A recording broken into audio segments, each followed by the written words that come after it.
Hello, everybody. Welcome back to ND Ice. I'm your host, David Trinko, alongside my co-host, once again, Lincoln Retzloff. On today's pod, we have a very special guest, Ryan Duncan, who played on UND from '05 to '09. He was a part of the dot line. He's a 2007 Hobey Baker Award winner and was the captain of UND in 2008, 2009. But before that, we have a very special announcement. We have a brand new partnership deal with Pull Tab Sports. You may have seen that on our Instagram and our Twitter. They are a great company that shares different podcasts and news on their website, Instagram pages, and other stuff. We'll have that linked into the description of these videos. Also, we have a couple sponsorship reads real fast. First one. The playoffs are here, and the playoff beards are ready to be unleashed. Don't trust your mutton chops and mustaches to just any brand. Duke Cannon Supply Co. makes hardworking grooming products for hardworking guys, and their products will help keep your facial hair in championship form.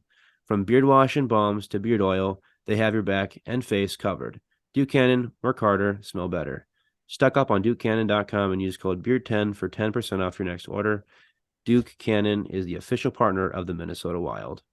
The Chill Boys make life-changing underwear. What do these boxers and briefs do? Well, for starters, they're made out of bamboo, a fabric specifically designed to keep the boys cool when you need it the most. You can feel the difference from the moment you open the package and feel the cooling sensation of Chill Boys boxer briefs.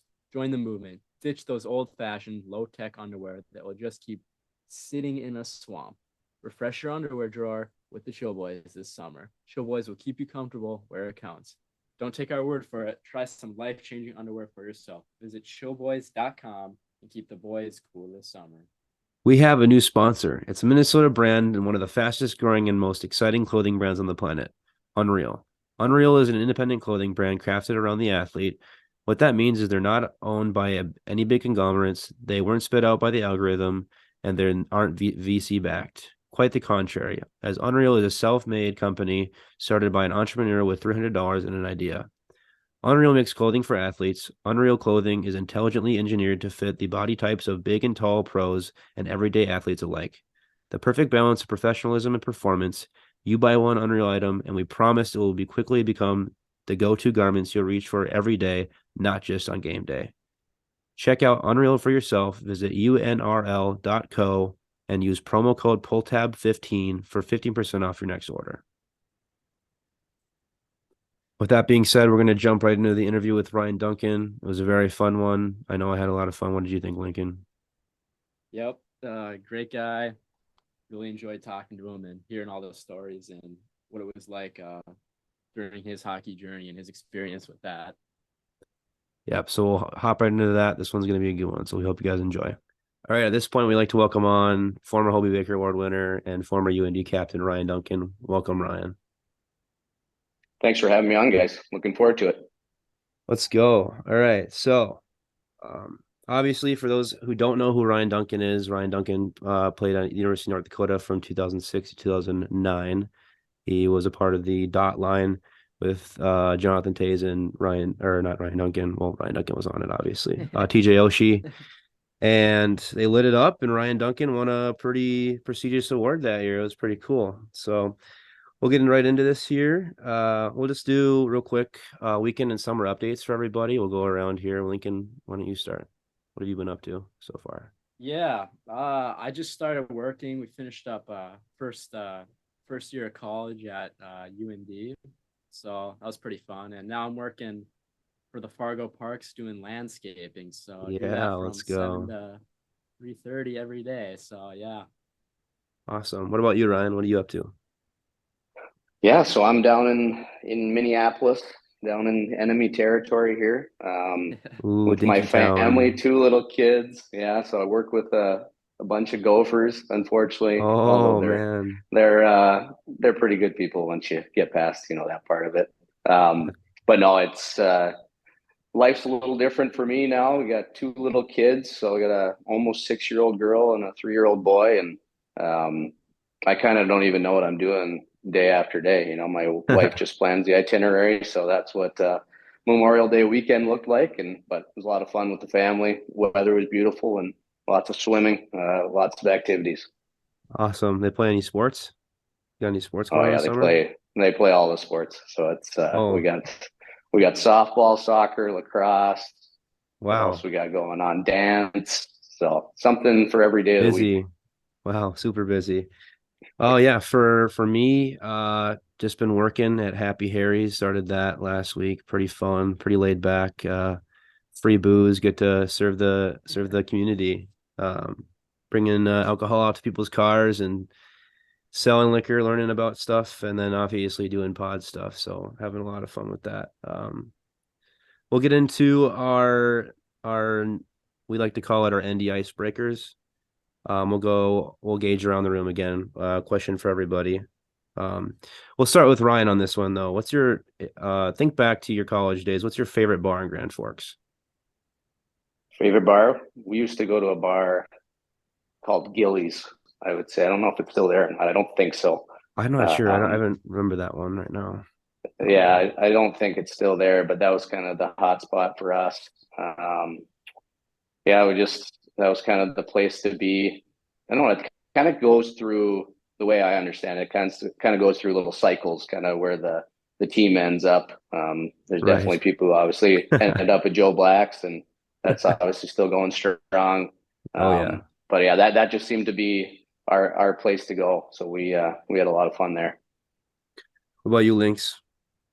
Well, I have yet to attend any bars due to That's my not age, true. but Well, this Outstanding citizen. yep, yeah. yep. You'll go with But Speedway. He'll just go with Speedway yeah, because, go with Speedway. Great food. fish bowls. Yep. Um, I don't have a lot of experience with bars yet because I just turned 21 in late April. So, but I'd say the Loft. It's got a good ambiance. It's got a good energy. It's pretty sick. It's just one big floor. I don't know if it was around when you were there, Ryan, or not, but it was downtown, kind of by. It's on the same street as Joe Black's on the corner. Um, Great ambiance. Great. They got free pool. It's really fun. But yeah, that one is probably my favorite. We'll go to this next one. I'll probably start with this one. What's where the question is favorite sport outside of hockey? Uh, I don't know. I was just really a hockey kid growing up. I watched football. I don't know a ton about football, but I like the Vikings. I'd probably say football or maybe lacrosse. Oh, golf, actually. I'll go with golf. Golf's always fun. What about you, Ryan? We'll go with you next. Yeah, for sure. Right now in my life is golf. I've always played golf since a young age and always Yeah, enjoyed it. Um, but for sure, getting more into it now. Good chance to hang out with your buddies for 4 or 5 hours straight when for you sure. know you're Throwing a not couple dealing on with the two little course. kids. Yeah. Exactly. But growing up, I played baseball. Love baseball, and now I really love football too. I'm big into fantasy football. Got a bunch of leagues going, so look forward to the Viking season every Yeah. year too. So you're a big Vikings fan then right now? Yeah, definitely. And I would say Awesome. even growing up in Calgary, I still like the Vikings. So it's funny the Oh, way it awesome. worked out that way. Yeah, that's pretty cool. I like JJ. He's amazing. Um, Exactly. Pretty exciting. oh yeah, he's awesome. What about you, Lynx? uh, I mean that's pretty easy for me. Besides hockey, running, I really enjoyed my time doing track and field, long distance, which I don't know how really anybody can enjoy Oh that. yeah, you It's got an just more of a EDC record. yeah. Big EDC record guy. Just I just enjoyed the whole team aspect, everything about it, just bonding, Hmm. and you make so many good memories and meet so many cool people doing that. So probably track and Well, how are you field gonna would do be that number now? two. How are you gonna continue that? You don't even like to run Uh anymore. You said your running days are over, I no, thought. my running days are over. I just go watch my sister run now. All right, Relive well the hop old days. yeah. We'll hop into this next one. We asked this one earlier with I believe it was Louis last fall. Um would you rather we'll start with Ryan on this one. Would you rather win a gold medal at the World Junior Championship or would you rather win a national championship with UND? I would rather win a national championship, I think. Um, never had the experience to represent my country. So obviously that would kind of maybe change things. I was never really Yeah. in the conversation. Hmm. Obviously to win a gold medal for your country is a pretty big deal. But being a part of college for a team for 4 years with a big group of guys who, you've been with, Hmm. really well, to have a season end with a national championship, which is something that I never did. So I'm kind of envious. Mhm. I couldn't imagine that feeling because you kind of live on forever, Right. especially at a place like North Dakota. Right. For sure. Yeah. For me, I mean, I love the World Juniors. It's definitely my second favorite tournament to watch all year round, behind the Frozen Four or the Stanley Cup playoffs. As much as it would be awesome winning a gold medal with the United States, just because the United States haven't won as many as probably Canada, or, they definitely haven't because Canada's got like over 20. I'd still obviously pick a national championship, just like kind of like going off what you said. I don't have that experience playing on a team in North Dakota, but man, that would have been fun. What about you, Lincoln? Yeah, I think just the whole national championship for sure. I think World Junior Hmm. would be cool. It's different for both because you kind of get that pride of representing your country, but then like a national championship, like you have such a good bond with all your teammates. Right.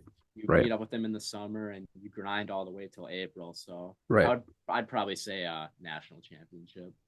Yeah, I was gonna say I thought I would probably queen sleep across the board. Well, with that, we'll hop into we're gonna go down to the roots here. Who introduced these are now directed towards Ryan, but obviously we can all jump in whenever we want. Who introduced you to hockey and sparked your love for the game? So my love of hockey, I was pretty lucky. I grew in a very hockey-oriented family. My dad played at the University of North Dakota from Right. 1968 to 1971.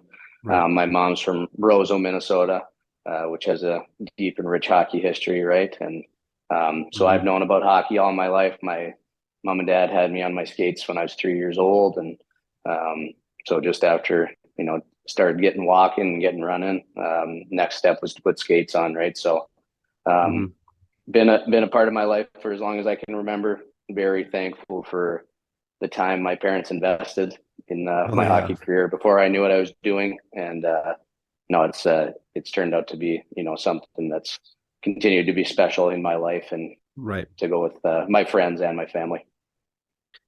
Yeah. Building off that, what was like, did you have a hockey idol growing up? Who was the player that you watched? For me, it was Jonathan Toews, your line mate. Um, and then also like you're actually the third. We've had four guys on this pod, and you're the third guy we've had that's from Calgary. When surprisingly, we've had a lot of diversity with different favorite NHL teams. But what was your favorite NHL team or hockey team growing up? And then also your favorite idol hockey player? Yeah, growing up, so my favorite team was the Calgary Flames. Okay. Couple of players, kind of, I was a little too young for their glory days, I would say, when they won the Stanley Cup in 1989. So I would have been 4 years Hmm. old. Don't really remember that, but there's players growing up for the Flames like Theron Fleury, who Hmm. was a little guy like myself. So every young kid, in Calgary wanted to be number 14. And then kind of as I got older and got into peewees and bantams and that kind of age, um, family friend of ours was Danny Heatley, and Oh, just sick. watching him play, and he was kind of the first The heater. superstar who I'd kind of seen, and I got to see him play in midget and junior, and then on to University of Wisconsin, and Mhm. I'd never really seen anything like that, and kind of just the way he treated me, he was, like I said, he was a family friend. He treated me like I was just a normal person, and then to see him go on the ice and do the things he did, it was pretty special. Yeah, that's awesome. Lynx, who was your idol growing up? Uh, I, I don't know. I don't really know if I ever had a true idol. I might have said something on the last pod, but I don't know. Just anybody that ever played for UND hockey. I mean, that's Yeah, just always what I followed. Anybody who we're all made it big through. alumni followers for sure. Yeah. Yeah. So just any UND hockey player. All right. Ryan, what would you describe yourself as? What kind of type of player would you say you are? And then what would you say your strengths are on the ice when you played? Yeah, I would just say I was really good at adapting to my teammates and line mates and kind of their style. I wouldn't say I'm the fastest skater. I wouldn't say I'm the strongest guy on the ice. I wouldn't say I have the hardest shot or Hmm. anything, but I had a good hockey sense. I could read the play Right. well. good Mhm. passer, right? And a decent enough shooter to know where to go and to pick the corners, and was Right. more of an accurate shooter, right, than a blow it by you with how fast it Right. was going. So I'd kind of describe myself as that. But if you're playing with guys like Jonathan Toews and TJ Oshie, you really don't have to do much. You just got to kind of play off them, and then you know. But when it came time for me to step up, felt like I was able to do that as well, Mhm. right? So um, biggest strength for sure, I would say, is my hockey sense, just being able Right. to read the play and anticipate plays before they happen. Right. We'll hop into your junior career real quick. You played at Shattuck St. Mary's down in Faribault, Minnesota. Um, when you look at those rosters, I mean, first of all, your first year playing at Shattuck, you got to play with Sidney Crosby. Why don't you go in a little bit, tell us a little bit about that? Yeah, Said the kid. that was amazing. So it's basically what happened was there's two of us who came from Canada who were going to go down to Shattuck for our first time. So they roomed us together. So we were the two Canadian kids coming down, and there's a lot of buzz around Sydney. He was proclaimed the next one that summer, right? So he was Mhm. going to be the next generational talent.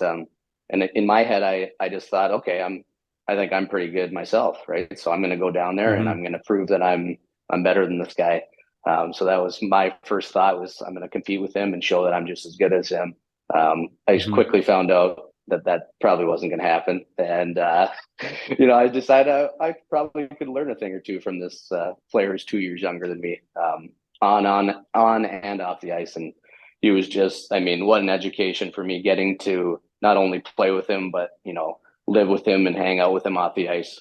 I mean, the things he taught me that year, how you prepare, how disciplined he was, um, how he kind of had an eye on the moment, but an eye on like what was to come next in his hockey career. And he didn't want to do anything to Right. jeopardize that, because there's obviously a lot of temptation and stuff that can bring you off track in high school. So he definitely, just showed me what it meant to be a superstar player and be a great teammate at the same time. So it was a great example for me at a young age, and very thankful for that season that we spent together. Was there anything that he did like that you were like, holy crap, this kid is amazing? Like, was there any like defying moment that like an aha moment almost where you saw him and you're like, holy crap, this kid is insane? Yeah, it's just how every day you saw how strong his lower body was. He was like, he Okay. had the biggest butt and legs you've ever seen, and he was 15 years old. And he's playing against guys who are 3 years older than him. He's playing against Matt Smavey in practice, Mhm. who's 6'5", and he's making moves around him and out muscling Smabe somehow. And you just realize that this is something that you'd never really seen before. He was Right. so much stronger than everybody. He was the best player who made his teammates and line Mhm. mates around him better. It was on a day to day basis, and I wouldn't say he's the most flashy player. Obviously, he makes incredible plays, and he still does today. But he would just go out there and be consistent, and then at the end of the night, Mhm. he'd have 4 or 5 points on the score sheet. Yeah, he's definitely he's definitely a special player for sure.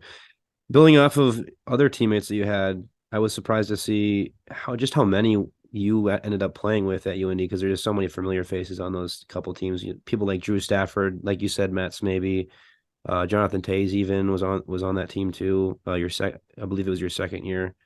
Brad Miller, Shea Genoway, Taylor Chorney. What was it like playing with them, and how did it affect your recruitment towards UND at all?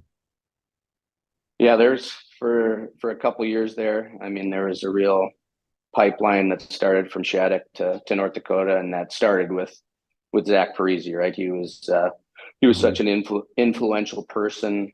He still is now, but at that time, it was a huge deal for him to go to the University of North Dakota, and everybody kind of involved with Shattuck looked up to Zach so much, and um, you know, I had always had that dream of going to North Dakota, and maybe I still would have been lucky enough to go there.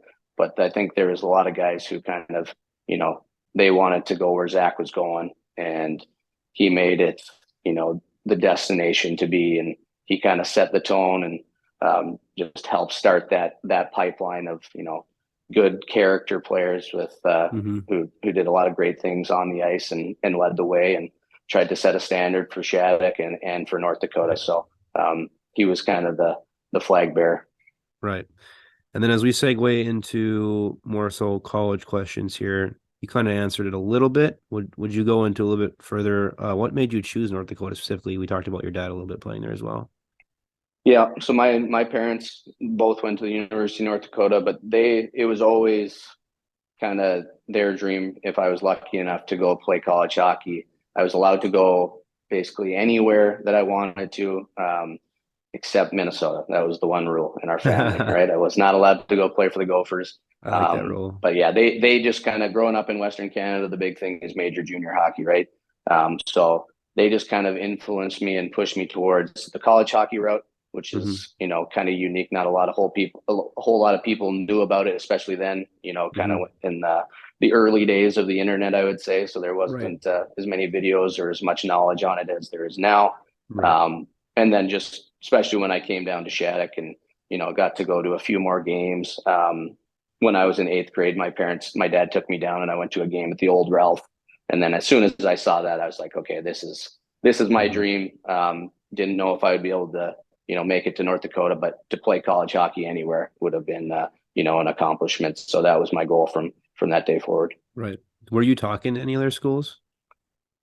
Yep. So I got recruited by a few other schools. But yeah, kind of once North Dakota was in the conversation, it was over at that point. But no, Can you yeah, a name few drop for other us? schools. Yep. So my first school that I went to visit was the University of Nebraska Omaha, and Ooh, then okay. I was gonna go to see the University of Maine, but that didn't end up happening because I committed to North Dakota before I went there, and Mm-hmm. then I went and visited Duluth right before I went on my visit or official visit to North Dakota. So that was awesome too. I mean, all four outstanding programs, and getting to go to visit with Scott Sandlin, who's a North Dakota alumni, and Right. this was kind of before they'd run off the run of national championships at Duluth. So it's Yeah. pretty cool to hear what they were building, right, or planning on. Mm-hmm. Because they were still playing in the deck at the time. That was before they had the Amsoil, and I believe they built that in like 2011 or something like that. Pretty early Yeah, I never 2010s. got to play. I never got to play in the new rink. So yeah, Yeah. even my 4 years in North Dakota, we played at the deck. So that was Yeah. a really cool place to be able to play to. So why did you pick number 16? So originally, I wore 22 in junior for the Salmon Arm Silverbacks, and I wore number 21 at Shattuck. So I wanted to wear. I don't think I could have wore 21. Eric Fabian was wearing it, and then I wanted to wear 22, but Brian Lee got first pick, so Right. he got to go 22, and then it was kind of what was left over, and I think I wore 16 and 17 growing up a little bit, and so I was like, 16 sounds good, and then yeah, it's stuck with me ever since. So that ended up being Yeah. a good and lucky choice for me. Yeah. Awesome. What did you so obviously Dave Hackstall was your coach at North Dakota. He had an absolutely stellar career at UND. He never got to win a national championship, unfortunately, there, but we got to see him play or not play, but coach the Kraken this spring or the whole year, but in the playoffs specifically, he had a great run. What was it like playing for Dave Hackstall? Yeah, it was awesome. He just set the standard.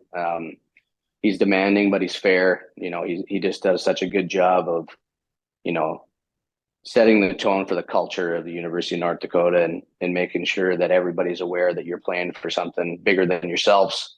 You're playing for the players who have played before you. You have a duty and a privilege to carry that on and carry Mm-hmm. yourself to a certain professional level on and off the ice. So he was the one who just, he was the example setter. He brought the intensity. He every day he was prepared. He made us into pro hockey players in college, right? So he was such an outstanding leader to have and to show us the way and grow us into being men. And then Right. it's no surprise he's having success in the NHL, and pretty awesome to see him vindicated a little bit this Mm-hmm. season, and just show how great of a coach he is. Exactly. Yeah. It's awesome to see his success finally, especially after he had a little rough patch of a run in Philadelphia. He finally gets the respect I think he deserves, and everyone I assume thinks he deserves. But what's like the scariest? Was there like ever a scary moment that you ever saw Hack? I mean, he got pretty riled up quite a few times. I remember, especially back when we played the Gophers. But is there one that stands out to you where he was kind of scary, or like, holy crap, you need to calm down for a sec, maybe? I'll give you a funny story. So it was my first college weekend.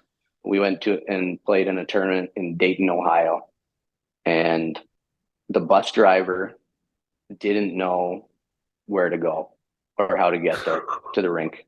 And this is just kind of an example of the accountability. Like he was basically really mad at the bus driver, like, hey, this is your job. You you are not prepared right now. You know, we have to be at the rink. This should have been planned out before. And he just, you know, looking back now, for sure it was uncomfortable for everybody on that bus, but it was like he is intimidating, he's scary, Oh he yeah, needs to, but he was fair. Like it's true. Like this is your job, you know, you should be right, doing the best of your ability no matter what your job was, you know. So he just, right. yeah, looking back now it was funny obviously, but at the time the bus was silent, you know, Was nobody was Yeah, saying a word. He just commanded respect. he's was coaching there the ever bus driver too. That's funny. Yeah. was Go there ahead, ever Lynx. a yeah, was there ever a game where like maybe you guys didn't play that good where he just or do any games come to mind where he might have just came in and like ripped you guys like after like any big locker room moments like that? Yeah, I remember we were playing a series in Colorado College and we split the series. And I want to say that we won the game on Saturday night. So we won the game. And we were flying back home from Colorado Springs and we were all joking around and having a great time, feeling good about ourselves. And we had a meeting as soon as we got back in the locker room at 2 in the morning or whatever it was, unpacking our gear. And you could just tell Coach Axel was fuming. And he was just like, you guys think that's acceptable, basically, like that we went there and got a split and probably didn't play that well in the game that we won. He's like, that is not the standard. He's like, you guys can celebrate when you sweep a series kind of thing. But he just Hmm. set the tone and he set the level and made sure that everybody was aware that, you know, we're here to win every game. We're not here to win 50% of the games. Right. That's awesome. So we're gonna bring it into your Hobey Baker winning season a little bit here, which was your sophomore year. You were a part of the famous dot line, which is probably one of the best lines ever in college hockey, with you, Oshie, and Toews. Um, can you bring us through how that line got put together? I believe it was in January. It wasn't even the beginning of the season. It was relatively, late, midway through. Um, how did that how did that line get put together, and what was it like playing with those guys? Yeah, so the way it kind of formed, I think we had played together a little bit on the power play throughout the first half of the season, but our team really struggled. Like I Hmm. remember that year we were kind of really floundering going into Christmas. We played Michigan Tech, and I want to say they swept us at home, and we had a big time closed door, you know, team meeting about, hey, like this is basically our season's going to be over here pretty soon if we don't figure it out. Yeah, it was And seven then a ten lot and of 2 guys, at that time. exactly. So Yeah. we had an awful start, um, you know, and you're starting to question yourself at that point. But then, um, you know, I think Johnny and Taylor Chorney and some other guys went over and played in the World Juniors, right? And that was the year that Johnny had that amazing performance in the shootout where he Beat scored the Jeff three Frazee, goals the and gopher goalie. That was hilarious. That's the only time I'm exactly. ever So happy that kind of USA lost, because Phil Kessel and Jeff Frazee were on that team, and I don't like. Obviously, no one likes Jeff Frazee from UND, but continue. exactly. So, you know, you look back on that game and there's some, you know, legendary players playing, right? And well, those guys are away. We went to Dartmouth and played in a tournament there and won the tournament, you know, on the back of JP Lamoureux just standing on his head. And that kind of gave us confidence winning some games without those guys. And then they came back, obviously riding high off the World Juniors. And then I think we played the Gophers, the number one team in the nation, a couple of weeks later in Mariucci in Minnesota, and we swept them. So that kind of just that propelled us into the second half. Mhm. I'm pretty sure as soon as Johnny got back from the World Juniors, me, Johnny, Osh were Was that put the together Bina year? on one in Bina, Yeah, his goal, that was exactly. hilarious goal. Oh yeah, that's what I mean. So many memorable moments, and that one will live on and stand the test of time every time Minnesota and North Dakota Mhm. play. So yeah, that just kind of propelled our line and propelled the team into a huge finish to end the year. And we just got rolling, and there's momentum on our side, and those guys got hot, and that helped me get hot, and that's kind of the Mhm. rest is history. Yeah, I mean, that was an amazing year. You just look back at all. I mean, as a kid, watching the YouTube highlights, Chris Porter throwing that wraparound goal on Jeff Frazee and the boys going crazy in Denver on the way to St. Louis. I actually went to that Frozen Four when I was 5. Hardly remember it, but I got to watch the boys play. There's some videos or pictures that we have from that. Um, but yeah, what was it like? Obviously, you're the second and the most recent player to win the Hobey Baker Award for UND. What did that mean to you, and what was that like for you?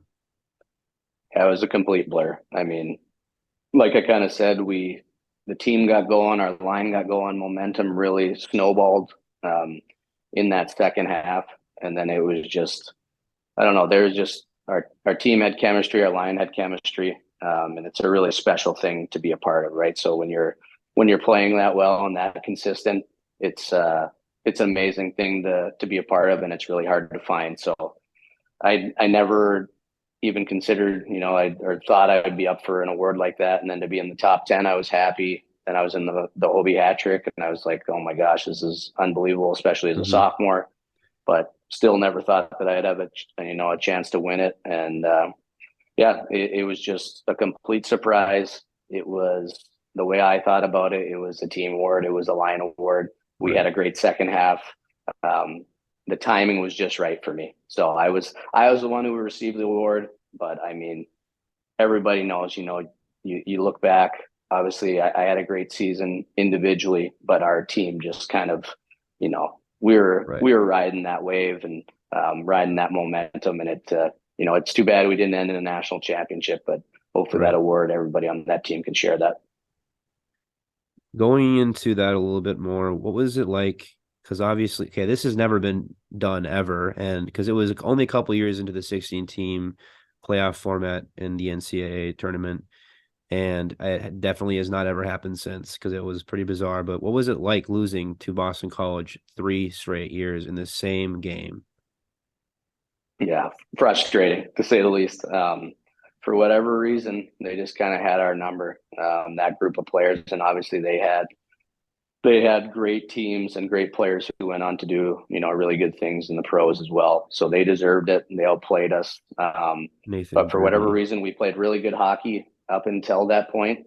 And then we just couldn't find a way to get one past them Right. or win one game against them. So I don't know if it was kind of just differing styles, the way they kind of countered us a little bit, but yeah, for Mhm. whatever reason, they were kind of our kryptonite, and it's too bad we ran Yeah. into them every single year. Yeah, because I mean, relatively all those games are pretty high scoring. I mean, even the 2008 one for them was high scoring, even though we only had one goal. But that's just crazy to run into the same team all 3 years, and Jerry York is just giving Hackstall the business every year. That must have been terrible. Was there any of those teams that you felt like was going to go all the way, or you felt like this is going to be our year? Was there any talk like, okay, this is maybe our year, like this is it, we got to do this? Was there any team that stood out to you? Every team for sure, I believe that we had the chance to win. Probably the looking back now, the team that I thought was going to win for sure was my freshman year in 2005, 2006. We were just playing so well. We were young, but we were really talented and really Hmm. gritty. Um, and I thought we had all the pieces in place. We had just beat Wisconsin and St. Cloud in the Final Five. We'd Hmm. beat Michigan, Holy Cross, in the region grand.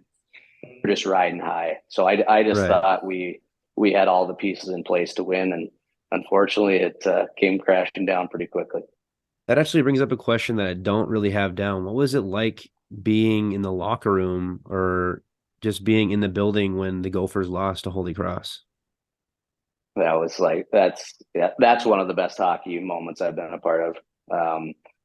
Is Mike Perpich running out to the hallway once we heard the roar, coming back and being almost giddy and running into the locker room, telling us that it was Holy Cross who scored, um, and just being kind of, it was a lot of our first experience. We had 13 freshmen on the team.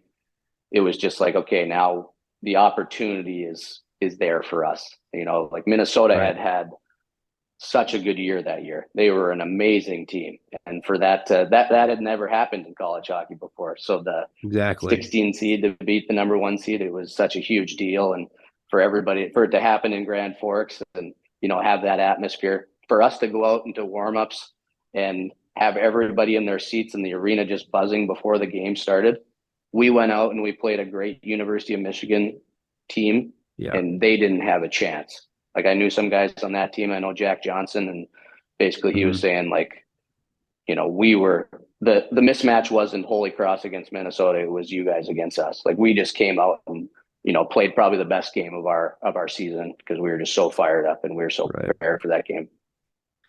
Yeah, my dad was in the building for that one, and he tells a lot of good stories where I believe one of the commentators before the game said Holy Cross did not deserve to be there. They were the only team in the tournament that didn't deserve to be in. And there was a guy on the suite level above the television guy, the television set, just and they couldn't start the broadcast because he was yelling "Holy Cross!" He just kept yelling it over and over, and they couldn't start the broadcast until he stopped. So my dad loves that moment. He got to see it. Obviously, you got to be there too. Was there a lot of laughter? A lot of laughter. Yeah. Um, no, I wouldn't say. I mean, it was more focused on ourselves. Like, hey, Hmm. now we look at the opportunity in front of us. Let's go Hmm. out there, win a game, have a good opportunity against Holy Cross tomorrow night. Like, it wasn't. We weren't poking fun at Minnesota by any means. Maybe we do that later, but it's at the time. No, we Right. were focused on the opportunity at hand. Try to That's the keep your game of hockey. karma. You gotta. You never know what's going to happen in college sports, Exactly. right? So you got to be prepared to play. So obviously you guys had a lot of success those first 3 years in the NCAA tournament, and then you get to 2009, had a pretty good year. Bring us through. I mean, it was your last college hockey game, and I would maybe argue, I don't know, in your opinion, this might have been your toughest loss of your career. You guys are up on New Hampshire going into the final minute, and they score with literally like zero time left on the clock to tie it.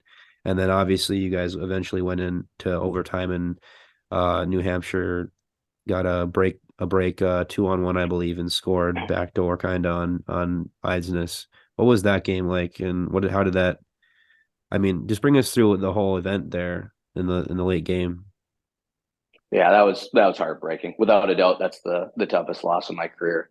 Um, Kind of the same thing with that team. We had a really tough start to the year, looking for answers, didn't know what we were going to do, and then we went on a great second half run and ended up winning the regular season in the WCHA. Right, so we were feeling good, going into the playoffs, and then yeah, we played a really good New Hampshire team, but I think we had 2-goal lead with 10 minutes left. They scored one with probably 7 minutes left or something like that, and yeah, we had it right. Face off. There's a bunch of face offs in a row with 30 seconds left. Yeah. I think I'd had one of the best face off games of my career. I'd won like 17 out of 20 draws or something. So I was Wow. taking the draws, and yeah, just lost the wrong one at the wrong time, and to have like the bounce come off the back end wall and the way it happened, and then they scored Yeah. a great goal in overtime. It just shows you got to be ready for every play, every face off, because things can end pretty quickly. So that was a really tough way for the college career to end, no Oh doubt. yeah, man, I bet that would have been heartbreaking. Even just watching it was heartbreaking. That was just such a tough loss, even now watching it on YouTube. But we'll kind of pass away from the whole on ice experience in college. What was campus? Obviously it's been a long time. It's like been what, 16 years since, well, 2007, but probably 14 years since you were last on campus. What was campus life back in your day like? Obviously, you didn't have no one. People didn't have iPhones a whole lot. They came out in 2007. What did you guys have? Xbox 360s or maybe like a PlayStation 3 or a Wii or something? What did the guys do for fun? Yeah, we had some guys who played like Halo. I remember that. Like I remember Chris Vandevelde playing Halo quite a bit.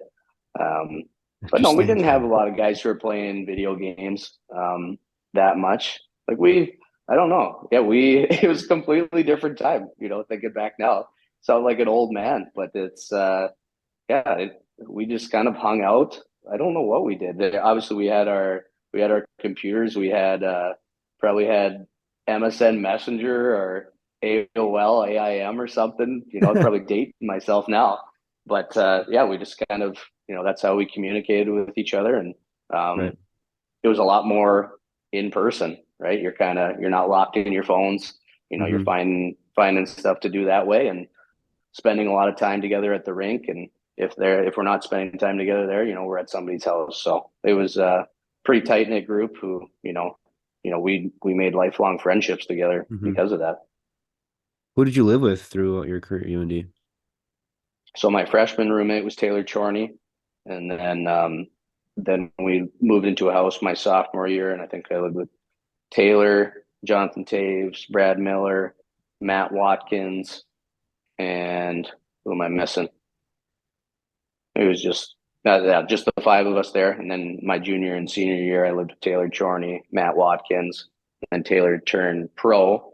So then we had Aaron Walski who came in with us. So Awesome, the goalie. pretty lucky. Had a good group of guys to live with, and people who I'd known, from Shattuck. So continued those friendships on with a couple of those guys. What dorm were you in? We're in Walsh Hall. Hey, we love Walsh. It's getting like I think it's getting torn down now. They Yeah. That's tore what I down heard. Beck and they tore down Harrington and that one's still waiting to get demolished. I think that's the last one over there still Mhm. left, but Yeah, so sad day, sad day. Lots of memories there. That's too bad. for sure. So you talked about living. It seemed like you lived most consistently with Taylor Chorney. Was he or like which one of your teammates would you say you were the closest with in college? Yep. No, I was really close to Taylor. We'd been through a lot together. Really close with Johnny for sure, because we'd had that bond as line mates and Hmm. teammates at Shattuck. And then Che Genoway is another person who I'd mention, and then Matt Watkins was a guy who I Hmm. didn't know at all before. I played against him in junior, but once we got to North Dakota, there was a real bond that was evident right from the get go.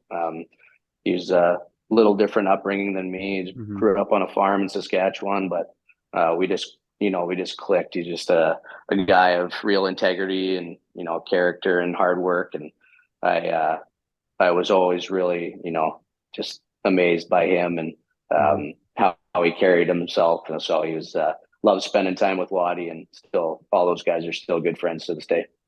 So you keep in touch with a lot of your former UND teammates or coaches?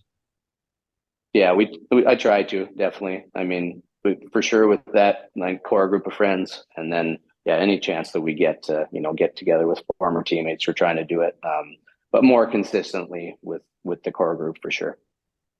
Awesome. What was your favorite moment at UND? Let's do one on the ice, and then what's maybe a funny story or your favorite moment you had off the ice at UND? Yeah, favorite moments on the ice were probably any of the regional victories to go to the Frozen Four. We had some exciting ones in overtime, Oh so to be a 07 part was of those fun. moments.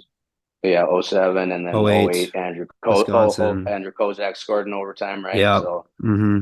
to be on the ice for Kozak's goal was pretty amazing. And then yeah, winning the Broadmoor Trophy my freshman year for the playoff victory in the Hmm. WCHA.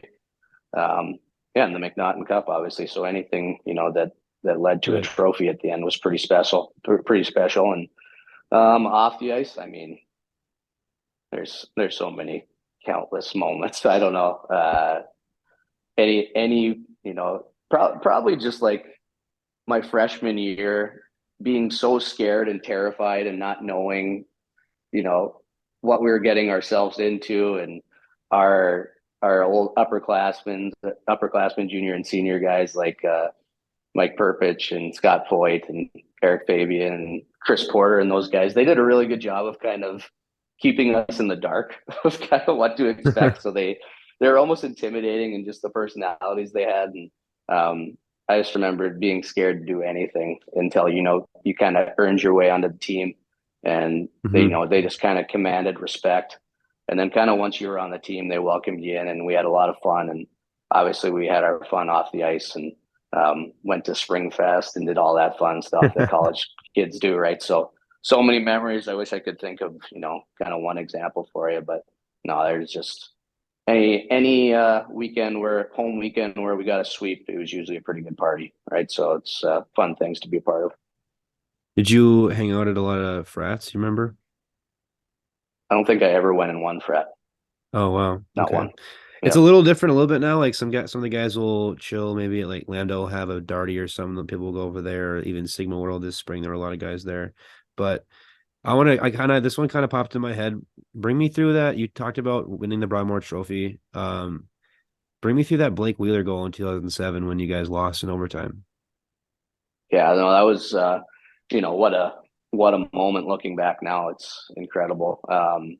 But what a play by him. But that game, just building up to it, I mean, we'd been two of the better teams all year long, and then to play them in the finals, it was an electric atmosphere at the Excel Center, right? It's all sold out, 19,000 people or whatever. So to be playing college hockey, in that type of atmosphere, it was, something special. And then you look at both rosters, so many future NHLers, and, for sure. Possible Hall of Famers playing in that game, right? So pretty lucky, and it was a great game, back and forth. And they just their star player made a play, and incredible moment. And unfortunately, we were on the wrong side of it. Yeah, that was definitely a tough one, especially with the celebration he did. That was definitely put a sore taste in the mouth for me as a hockey fan. No respect for him. I mean, obviously you got to respect him as a player, but like that silly, my mom was like, "You never do that ever, David. I don't want to ever see you pop the jersey. That's a terrible thing to do." I don't know. It's kind of floated away as I've gotten older, but I got a quick story on that. Quick story on that. Go ahead, for sure. So one good thing is we ended up beating them right in overtime when Chris Porter scored the week after. So that helped. Yeah, you guys traded weekends. Help deal with that.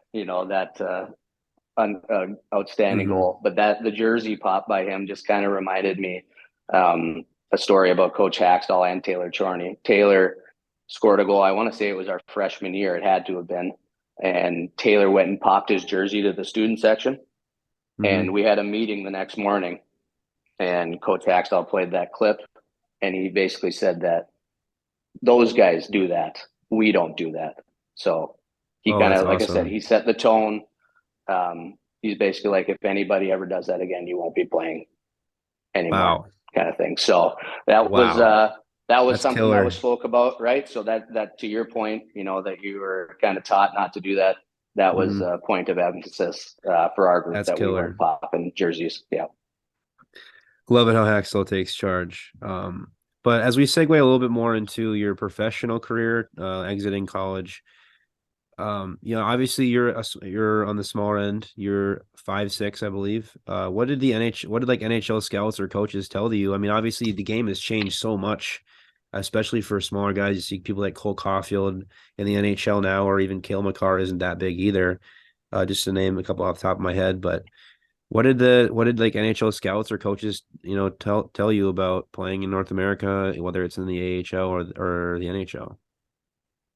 Yeah, I had some interest from NHL scouts and NHL teams.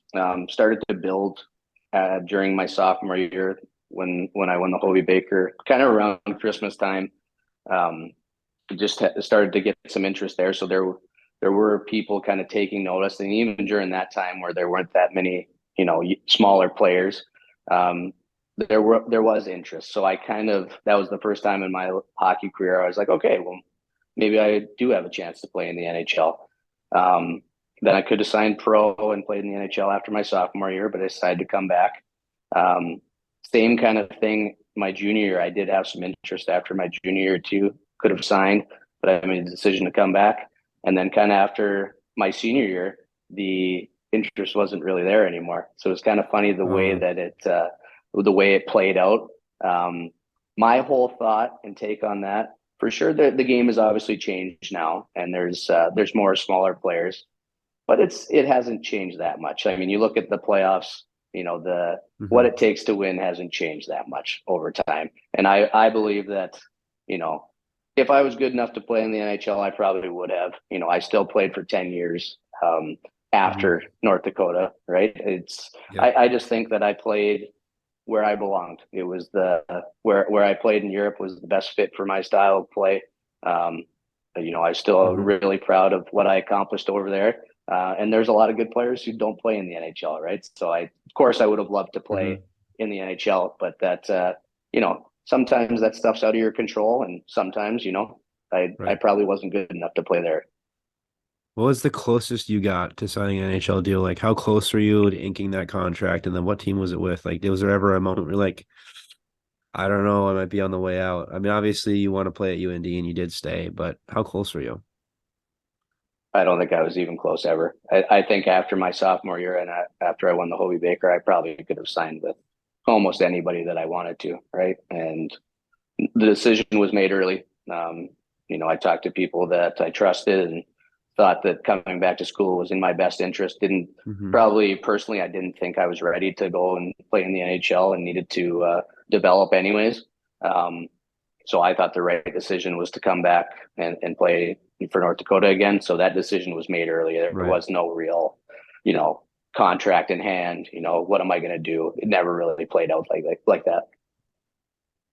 Awesome. Yeah. So you played, as you mentioned before, you played 10 years in Europe and Austria with EC Salzburg. Bring us through a little bit about your career in Europe. I know we talked with Mario and he had some pretty good stories about playing in Europe, but why don't you bring us through a little bit about that? Because you pretty much played your entire career on that same team, did you not? Yes. Yeah. I played 8 seasons in Salzburg, Austria, and 1 year in Red Bull Munich, and then 1 year back in the AHL. But the years in Europe were all with a Red Bull sponsored team. So basically with the same organization for 9 out of 10 years, right? Right. No, it's had no idea what I was getting into. I had no idea they had hockey even over in Austria. And looking back now, I got so lucky. Everything is not created equal in Europe, and I got to play for one of the most first class organizations, in all of Europe. So treated me extremely well, treated my family extremely well. Got to play on some great teams with some really generational Austrian players, and who kind of, made the decision to come back home and build up Austrian hockey. So to be a part of that and be a part of that group and win championships with them, and celebrate, have championship parades in Salzburg, Austria, especially sitting here in Minneapolis, Minnesota, working whatever I'm working 7 a.m. to 5 p.m. Monday to Friday. I can't imagine, when I'm going to get the chance to go to Europe again. It's just not something that happens, and it's easy to do, especially with, a young family.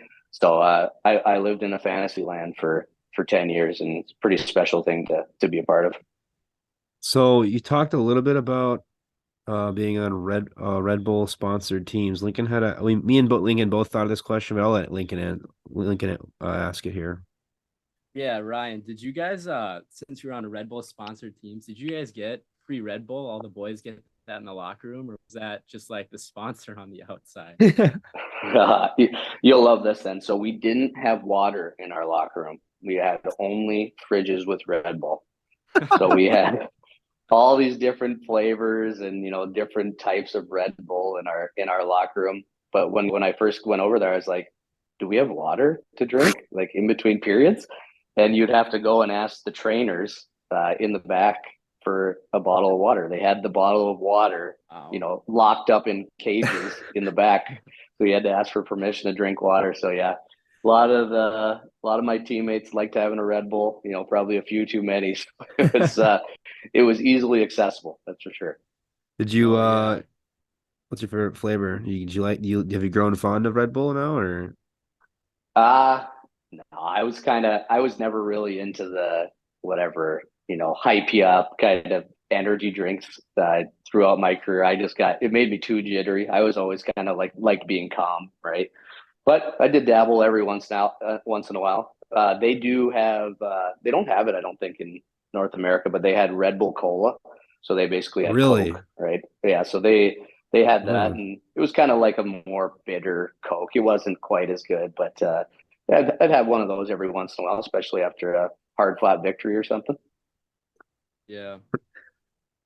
that's hilarious. I Ri- actually had that's hilarious. Sorry, what were you saying, Lincoln? All right. Yeah, Ryan, you talked about you kind of mentioned how not everything in Europe for the teams is like totally equal. Maybe not for yourself, but like do you know of anybody that had like some crazy stories with like the teams they're playing on, or just like something weird happened with them while they were on like one of these European teams? Yeah, you just hear horror stories. I mean, even there were some teams in the Austrian league where I knew people where basically if their team wasn't doing so well, they wouldn't get paid anymore. So it was, Oh, you signed a contract and it didn't really mean anything.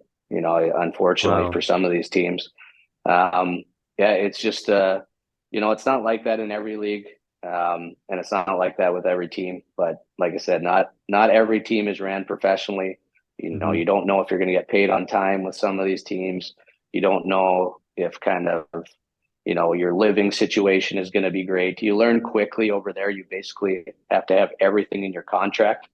Otherwise, and even then, it's hard to fight, when you're speaking a different language and you want to get in a legal battle with somebody in a foreign country. It's maybe not going to be end up well for you. So never had issues like that in Salzburg whatsoever. Like I said, first class. But unfortunately, it's not like that everywhere. Very, very interesting. So, when did you know, like, obviously you're regular everyday Ryan Duncan now working man. When did you know your career was coming to a close, or like, was there a defining moment where you accepted, like, hey, maybe I don't want to play hockey anymore. Maybe I want to go back home and just live out a regular life. And then what was that transition like as well? Yeah, I'd say it was kind of sudden for me because I felt like I had a good year, my last year of playing. But we kind of had gone through a little transition. Our team didn't have a great year. We we fired our coach right before the playoffs, and then we went to Game 7 of the semifinals, and who knows what would have happened if we won that game. But unfortunately, we lost. And then when you lose, obviously things are going to change. Hmm. And we brought in a new coach who, there's only a set amount of imports on each team, and hard decisions were made. And unfortunately, yeah, they didn't bring me back. So then kind of the first time in a long time, I was a free agent and kind of looked around to see what else was out there, and Hmm. had some other options. But kind of to my point before, you know, everywhere is not quite the same. I kind of had it, really Hmm. good in Right. Salzburg for a number of years, and I was at the point in my career where I guess I didn't need to keep playing, kind of thing. I guess I would describe it. To me, it had to be worth it to keep playing. Um, and I'd also had the conversation with my parents that, like, hey, you're not going to play hockey forever. You have to get your next career going at some Hmm. point. Right. So I just kind of thought at that point, if I were to retire and get my next career going, it's going to take me 2 to 3 to 5 years, to get going in my next career. So Right. why don't I get going now? I've been relatively lucky. Hmm. Health wise, I had a young child at the time who was going to be going into school. So all those kind of factors played into that decision. Hmm. Awesome. Yeah. Well, we're gonna get into we have some NDIS fan questions. We took a poll on our Instagram, and we also did one on our Twitter, and we grabbed a couple from there. This one, I asked them if they wanted a name drop. They didn't answer me in time, so I'm just gonna name drop them anyway, just to give them the benefit of the doubt. This one's from Alexandria Arnold, and she wanted to know, how did you push yourself in even the darkest times? Yeah, I would think I was pretty lucky to have a good support base. Hmm. Um, my family was always my number one fan. They were always invested and cared about what I was doing. There wasn't too many games that my mom and dad missed, right? So my dad was there to, give me constructive criticism or build me up, when I Hmm. needed it. Um, and yeah, just kind of instilling that self-belief in me and, teaching me kind of what it takes, to have success and to let me fail at the same time. Right. So to let me deal with failure and, turn that into a positive. I think I learned those lessons at a young age that kind of, helped me later on in my career. Mm-hmm. Awesome. So this one was from our Twitter. It's by, and I'm sorry if I'm butchering your name, Scott Dusing. He wanted to know, being from Western Canada, what are your thoughts about more kids that are looking or going into the NCAA route over major junior in the WHL or the CHL? Yeah, both are great options. But to me, it's just, yeah, you can give yourself a little more time to develop in the NCAA. You can get a great education. That's, hopefully you're lucky enough to get a scholarship. Um, and I don't know, you don't play as many games. So they're more intense games, I would say. Like each game is you're going a million miles an hour. So it's great hockey, but you have more time to, kind of develop your body in the weight room, and more practice time, which I think is beneficial. It's great to play games, but practices are Right. in the weight room. That stuff goes a long way. So there's a lot of good things about both sides. If you're a really good player and major junior, you can get to the NHL when you're 17, 18 years old or 18 years old as quick as possible. But then you look at the best players who played NCAA hockey, and if you're good enough, you're going to be playing in the NHL at 18, 19 years old anyway. So really, both routes have been proven to produce good players, and I just think the NCAA, you get your education and give yourself a little more time, not to mention the college experience. So it's there's nothing quite like going to school with 10,000 to 40,000 kids your own age. It's years you're always going to want back. For sure. This one is also from our Twitter. It's by, again, I'm sorry for butchering your name, Randy Waskell. What's your favorite pizza joint in Grand Forks? And then also, one sec, he had a little addition on here because he had a moment there. He wanted to know, what's your favorite pizza joint in Grand Forks? I got you to sign a ticket stub after a game on a night at the Italian Moon, is what he said. So I don't know if you remember that. Obviously, it was a long time ago, but what's your favorite pizza joint in Grand Forks? Oh man, that's there's some good options. We used to love going to the Italian Moon for sure with the team, but I would say, I don't know, the one that pops in my head is Deke's Pizza.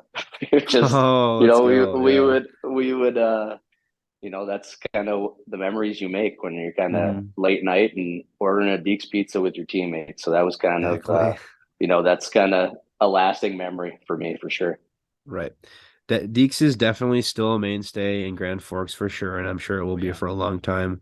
My personal favorite, though, if you get the opportunity, you have a little extra money, it's a special occasion, Boss's Pizza is literally insane. I don't know if it was around when you were there. It's over by the Alaris Center, but it's pretty good. But it's pretty spendy. It's definitely not as cheap or as convenient as Deeks.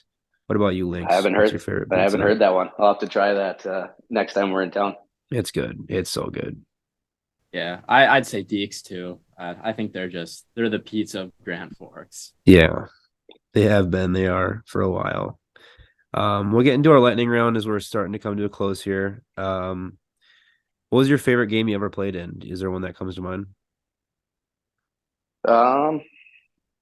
Favorite game? Yeah, probably just like I mentioned before, just those regional games, the atmosphere.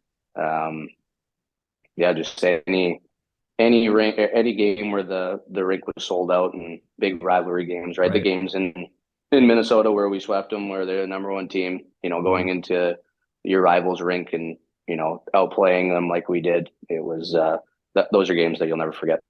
If you had to pick between 07 Chris Porter wraparound in Denver, Colorado, obviously it was a big crowd, not in the most ideal place, but if you had to compare it and choose between 2008, when you're in a packed Wisconsin bar in the Kohl Center in front of all their fans, and then you silence them with, you said, Kipe with the overtime goal and you were on the ice, which one would you have to pick? Yeah, that's really hard because, I mean, it just felt like such a moment beating the Gophers in overtime, especially what we'd gone through the week before. The celebration was unbelievable. And I would say they're obviously our biggest rival, right? So Yeah. winning that For one sure. was incredible. But in saying that, the Wisconsin one, we were down 2-0 going into the third Right. period, tied the game, and then won that one in overtime too in Wisconsin's rink. So it's tough to beat two moments like that, arguably against our two biggest rivals, right? Right. So pretty awesome. Do you have is there a favorite goal that comes to mind of your career? Favorite goal, I want to say like something that I don't even think I know how to do this. I scored a goal against Duluth and I did like a backhand toe drag against the defenseman. And I honestly don't know how I did it. It must have just been a reaction. It's not something I practiced. And then, tucked it 5-hole, but that was probably like my most flashy goal, most highlight, worthy goal. But just, any of those, setting up on the power play and getting a pass through the penalty kill box and putting it top glove, right? That's something that I worked on all the time. So that was my spot. That's where I, enjoyed, having the goalies look at me straight in the eyes and still being able to beat them. That was that was a sense of pride for me and something I worked on a lot. So we go into we had toughest loss on here, but you kind of said that was the 2009 one. So we'll run past that one. Who was your? I mean, I'm assuming we can all guess, but who was your favorite team to play against in college hockey? Yeah, no, there's no doubt it's the Gophers. Just the build up even before you play your first game against them, right? It's even we're everybody pumped knows on what the that road means. driving down there every time we're about to play. And everyone's pumped for like the year. I'm pumped for next year already. Exactly. No, it's just like you're just taught as soon as you walk in the door, or as soon as you learn about the University of North Dakota, that these guys are your most hated rival, right? This is the team you can lose every single game, but you cannot lose against these guys, kind of thing. So you have to be ready to play. They're always a really good team. It's always a competitive game or a series, and it's the buildup is so big, and both fan bases are so pumped up. It's just such an incredible thing to be a part of. For sure. Do you have a favorite rink to play in besides the Ralph you ever played in? I like playing in the deck, like I mentioned. Just kind of a unique rink where all the fans are kind of on top of you. Yeah. It was loud in there too. But yeah, like playing in Mariucci, like playing in the Cole Center a lot. They were pretty spoiled in the old WCHA. There was a lot of good old character rinks who had a lot of history. Do you have any superstitions, either team or personal, that maybe you thought maybe you have, or are there any others that your teammates had that maybe stood out to you as maybe a little odd? I heard Sidney Crosby has definitely some weird ones, but yeah, Sidney definitely does. I think he wears the same jock strap as he did when he was in Pewey's or something. Just disgusting. I think I heard that. But no, I mean, just I was a routine person. We'd I know in my first couple of years in North Dakota, we'd have our same group that we'd stretch with at a certain time, and just doing things at the same time. And definitely was superstitious where if I had a good game and you wanted to keep the same routine, if you didn't have such a good game or you're on a tough run, you had to switch things up a little bit. So I was a big believer in that, and was taught in high school by my coach at Shattuck St. Mary's. Basically, you clean up your life off the ice. You clean up your room, you make your bed, you take care of your schoolwork. Things are going to be easier for you on the ice as well. So kind of get the clutter away from the rest of your life. You'll make it easier for yourself on the ice. Right. You went, obviously the rivalries between Wisconsin and Minnesota and Denver, all have gotten scrappy at different points. What are your thoughts on fighting in college hockey? Should it be allowed, or, I mean, I'm assuming you were there when I believe it was Kyle Radke just laid into that Denver player, after the period was over. I'm pretty sure everyone was going to the tunnel and then everyone spit back out and there was a big scrum. Yeah, no, I mean, I guess I'm probably kind of old school. I'm not a fighter myself, and I'm obviously aware of more aware now of, headshots and kind of what that can do to a person. But hockey is a physical sport. Intimidation is real. We like to play, obviously, a physical brand of hockey at the University of North Dakota. And, sometimes tensions flare up, and the only way to settle it is by dropping the gloves. I'm not going to sit here and say that I don't like it. I'm a fan of it, right? It's exciting to watch. I couldn't do it myself. Very happy to have teammates who could protect me, especially being a smaller player. So, I'm fine with it being a part of the game of college hockey. I think the penalty is right. It doesn't, you don't want it to turn into a brawl where it's just kind of one after another, but there is a place and time for it. And probably in big games, you're rarely seeing it, for the most part, especially playoff games. But sometimes, tensions flare up, emotions run high, and North Dakota is a gritty team. So there's always usually a couple guys who know how to throw some punches. Right. In your opinion, what sets good hockey players apart from great hockey players? Probably just, the level of commitment, really. I mean, there's guys who are really talented. I know my dad always taught me at a young age, once you reach a certain level, everybody's pretty good. It comes down to who is the most dedicated. So, there's guys who come to the rink and they kind of like the hockey lifestyle, and they're talented and they're good enough, to get to a certain level.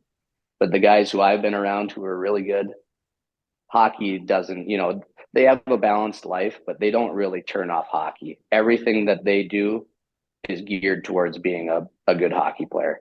Right. So there's a difference between, being a really good hockey player and just, wanting to be a part of the hockey lifestyle. So it's guys who want to be great hockey players. They're doing everything in their power to make themselves a better hockey player. The most important thing is to be a good hockey player in their lives. Nothing else is, obviously your family and friends are important. But after that, hockey is kind of at the forefront, and you're doing everything you possibly can to reach your potential that way. For sure. Well, Lincoln's got 2 questions here at the end, so I'll let him finish off. Lincoln? Yeah, before we get going here, Ryan, you're the last player to win the Hobey for North Dakota, and there's been a lot of great players since, but why do you think no one else from here has won it? Do you think, I mean, we like to joke that there's some bias, but I don't know. Do you have any opinions on that, or why it hasn't been won since you? There's definitely should have been other players who have won it, without a doubt. Name drop. Unfortunately, with Matt Fratton obviously had a great year. Oh yeah, he had a really Zane good year. McIntyre had a great year. There's so many players who are. Yeah, I mean, there's a lot of good players who all the guys, Shane Pinto, all the guys who have been in the Hobey hat trick could have been deserving. There's no doubt. Mm-hmm. But a lot of things have to line up and go your way. Like, for sure. Yeah, I just think for me, it was just the right place at the right time, right? It just, like I said, the momentum started going my way on and off the ice, I would say. And sometimes, that's just the team was rolling too. The team was rolling. Yeah, but sometimes the winner is clear cut and sometimes it's not, right? So it's for sure.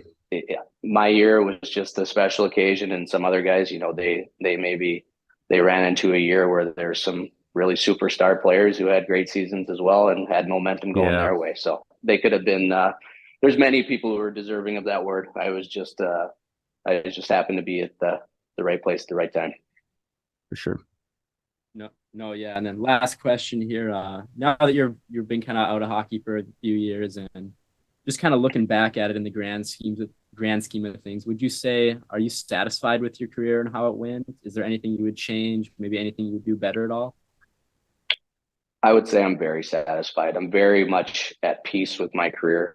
And it kind of goes back to what we were just talking about. I feel like I gave everything that I possibly could to make myself the best hockey player that I possibly could have. I don't regret many things. The way I prepared, I made sacrifices where going to bed early or, missing out on things with my friends. And, obviously that's a tough decision at the time, but I think it helped me in the long run.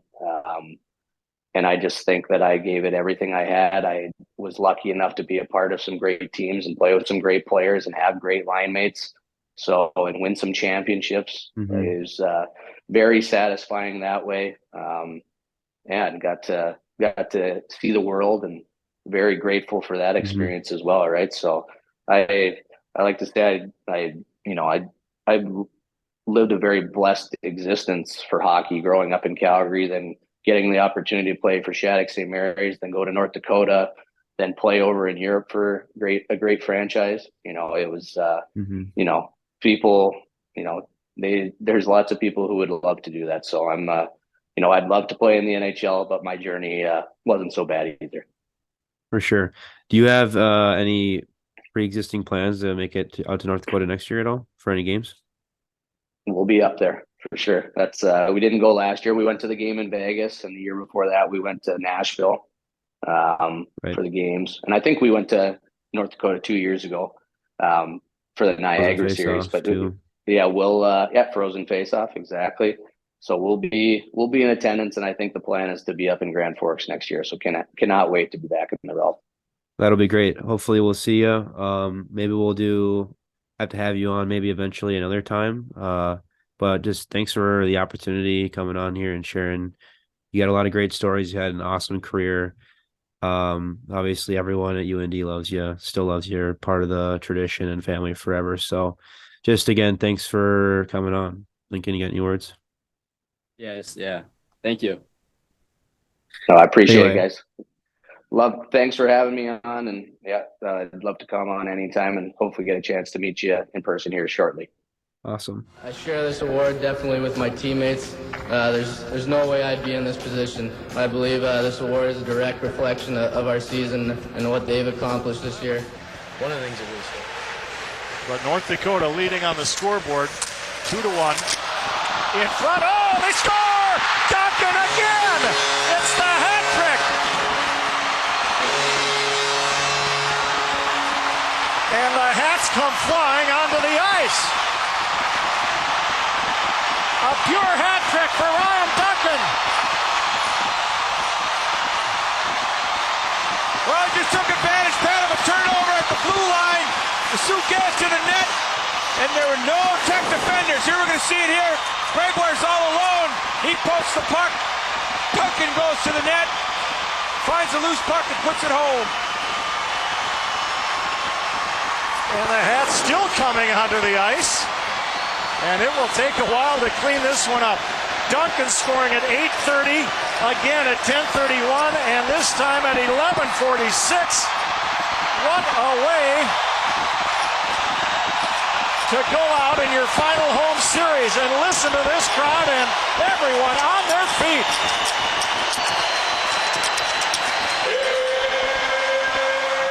They have changed goaltenders.